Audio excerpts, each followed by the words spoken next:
Alors, moi, j'ai pas, comme j'étais un peu patraque, donc j'ai pas trop développé, mais il y avait vraiment un truc que déjà j'avais envie de dire, c'est par rapport à la psychanalyse, et surtout sur la personnalité de Freud, qui est quand même évidemment la personnalité phare, charismatique, hein, qui a créé quand même la psychanalyse, ou en tout cas, on peut dire que c'est autour de lui que les choses se sont créées, parce qu'en fait, il a quand même, grâce au groupe du mercredi, travaillé et élaboré les choses. Enfin, c'est quand même lui qui a quand même vraiment posé les bases de la psychanalyse. Et on peut dire, malgré tout, que c'est quand même dans une démarche de solitude qu'il a fait ça. Parce que l'idée pour lui c'était d'essayer de comprendre profondément. Il a quand même découvert la dimension inconsciente, hein, et il voulait essayer de comprendre profondément les choses. Alors, déjà, il a fait une auto-analyse. Alors, l'auto-analyse, ça a consisté comment?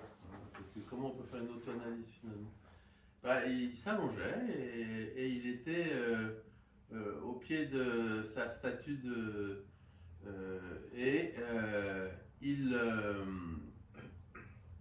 parlait. Voilà. Il parlait à la statue?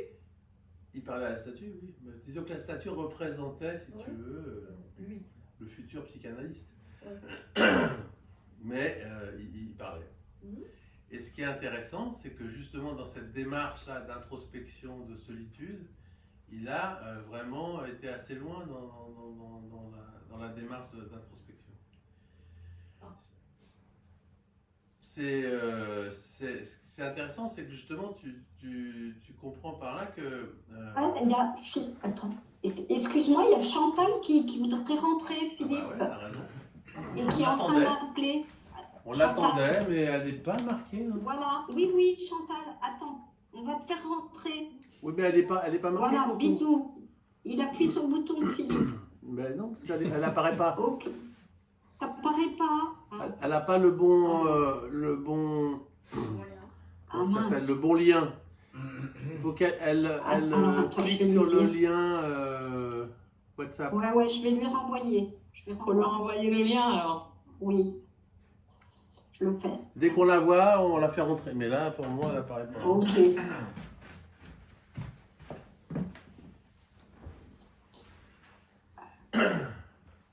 Donc, c'est intéressant parce que finalement, cette psychanalyse, c'est une démarche de solitude. C'est-à-dire qu'on est face à soi et à son inconscient et à son histoire personnelle et à ses interrogations, à ses doutes. Et on parle à l'autre, mais on se parle à soi-même, puisque comme l'a montré Freud, on pouvait finalement se parler qu'à soi-même. Même s'il y avait cette statue qui était un autre à qui il s'adressait. Donc cette démarche personnelle en psychanalyse, elle est importante parce que c'est quand même la dimension positive de la solitude. C'est vraiment dans ce face-à-face avec soi-même, dans cette authenticité de ce face-à-face, et donc entouré, d'être dans cette solitude-là, qu'on va avancer dans la compréhension de soi-même. Alors, c'est difficile à comprendre en fait. C'est pour ça que pour comprendre ce que c'est qu'une psychanalyse, il faut en faire une en fait. Parce que c'est pas dans les livres que finalement on peut vraiment comprendre ce que c'est qu'une psychanalyse. Parce que les gens ils vont dire mais si vous ne me parlez pas, comment ça peut avancer? Si vous ne me conseillez pas, si vous ne m'interprétez pas les rêves, ben voilà. c'est justement plus complexe que ça. Et voilà, ce face-à-face avec soi-même, cette solitude positive donc, dans laquelle on est quand on fait une psychanalyse, c'est justement de ça que va naître la compréhension. La compréhension qui se fait progressivement, les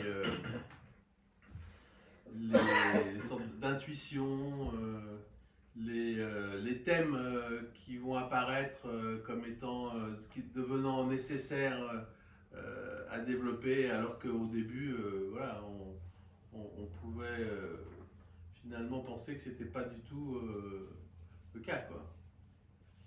Donc cette dimension de solitude là, elle est vraiment très féconde. Et puis, ben voilà, le pendant de ça, c'est évidemment le caractère psychopathologique aussi de la solitude. C'est-à-dire que nous, on voit souvent des patients qui sont dans différents types de solitude, parce qu'ils sont isolés socialement et qu'ils se sentent incapables de rencontrer les gens. Alors bon, quand ils ont encore un boulot, évidemment, ça leur permet quand même de voir des gens. Maintenant, quand ils n'ont plus de travail et qu'ils perdent leur travail, ben voilà, il y en a qui sont dans une solitude terrible.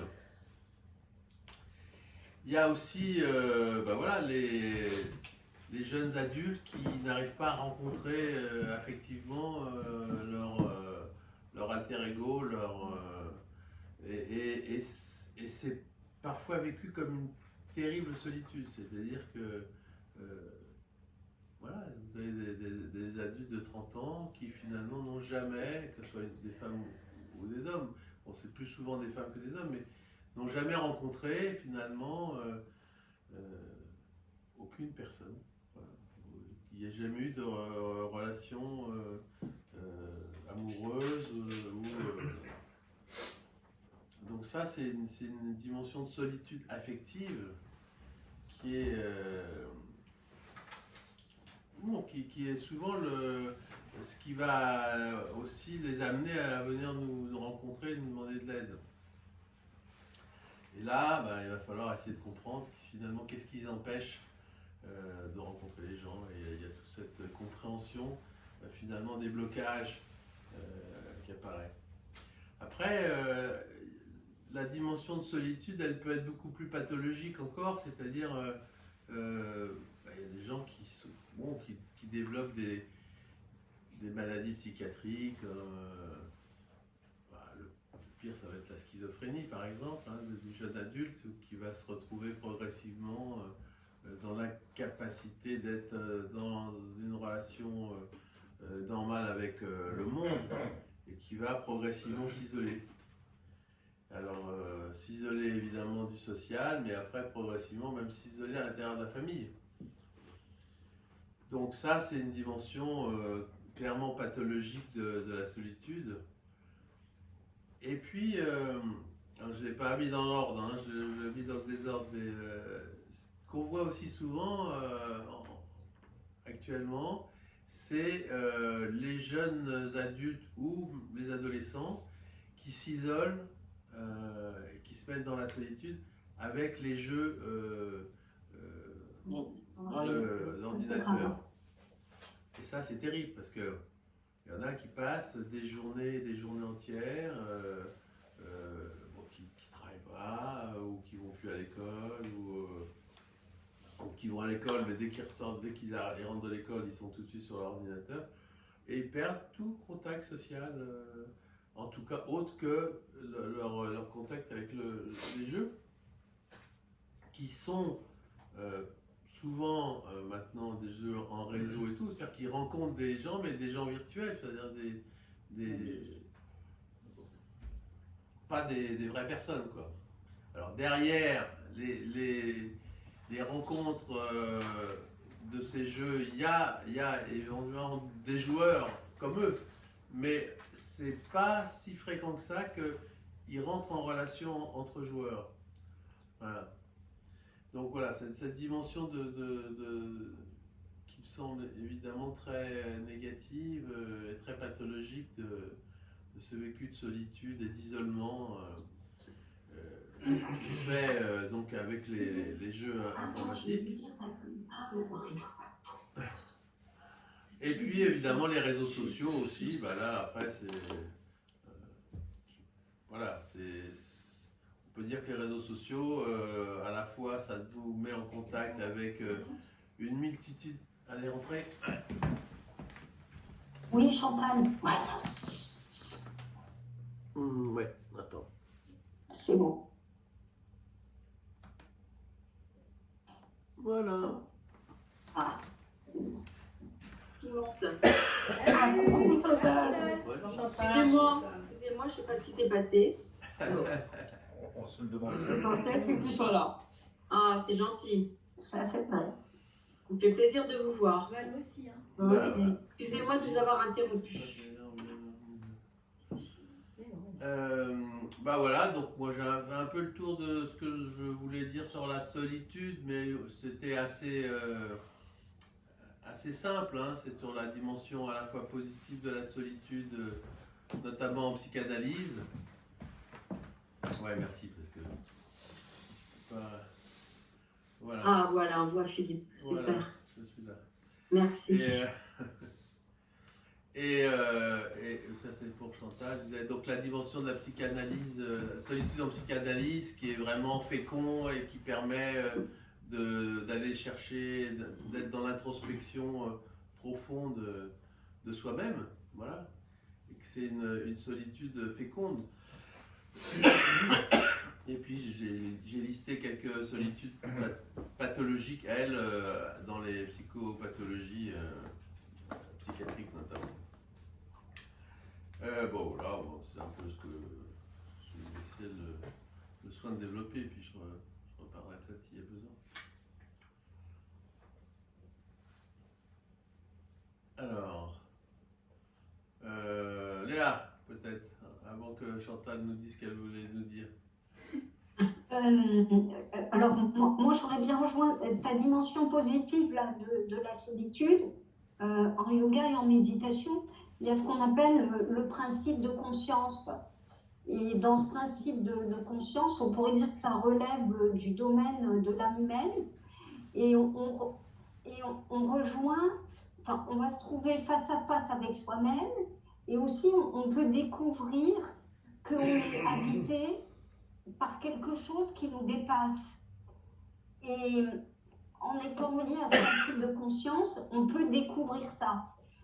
Et par ailleurs, dans la solitude, si on découvre ça, ou même sans le découvrir, mais on peut le sentir un peu, on peut trouver, et ça rejoint la solitude positive, parfois des réserves de courage, de force en soi, qu'on n'aurait jamais imaginé si on n'avait pas été seul à ce moment-là.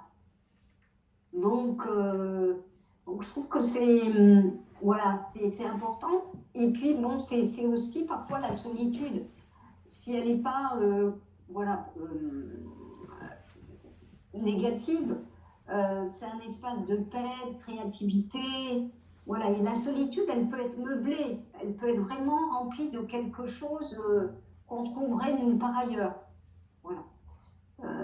C'est ça. Et Nietzsche, alors Nietzsche, pas toi Brigitte, tu le connais, mais j'ai trouvé une phrase de Nietzsche qui disait souffrir de la solitude est mauvais signe.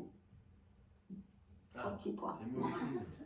Oui, On devrait parce être que content l'expérience d'être de la solitude, c'est aussi l'expérience de la pensée. Ouais, c'est ça. Voilà, Et c'est l'affirmation même de la liberté.